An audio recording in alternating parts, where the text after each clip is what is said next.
Shaking Tube, your boy Sir V, aka that OG, back with another one on that ass. You already know, always got a little project on hand.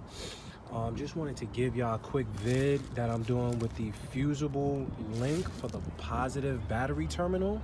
Seems when I got my car back from the shop, this shit was fried. So to compensate for that being fried, hooked up a little wire joint, I don't know.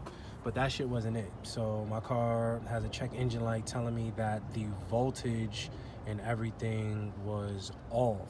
So I'm thinking because this fuse was fried, A, my car wasn't starting some of the time, and B, I was having electrical issues.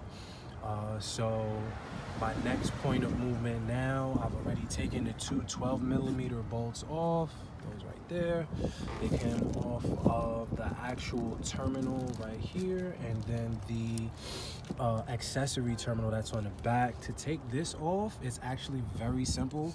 You're just gonna press the tab here, come on the side, you're gonna press the tab here on the opposite side. Once you press both of those together, and you're gonna be able to pull this up, right? So let's take this off and pull it up, right? Boom. So now you'll see it's a light connector.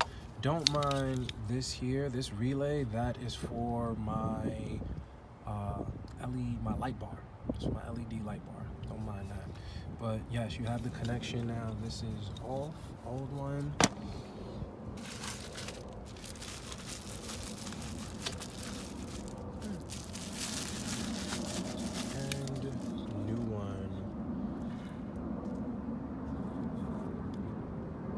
So let's get it installed. Everything is plug and play. Let's just put this on top. You can honestly just push these in, push it down. We do that, we get everything set up, and I'll be right back with you.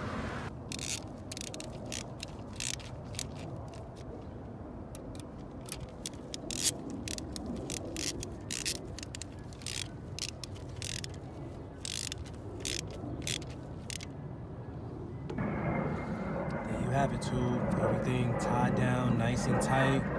Link is on. Everything plugged in on the bottom. You want to make sure your two connectors on the bottom are plugged all the way in. I like to just grab from the bottom and grab the top, give it a little squeeze. This corner right here, and then the bottom right here, give that a little squeeze. Nice and tight. Everything in. Now all you got to do is reconnect the battery, and we are good to go.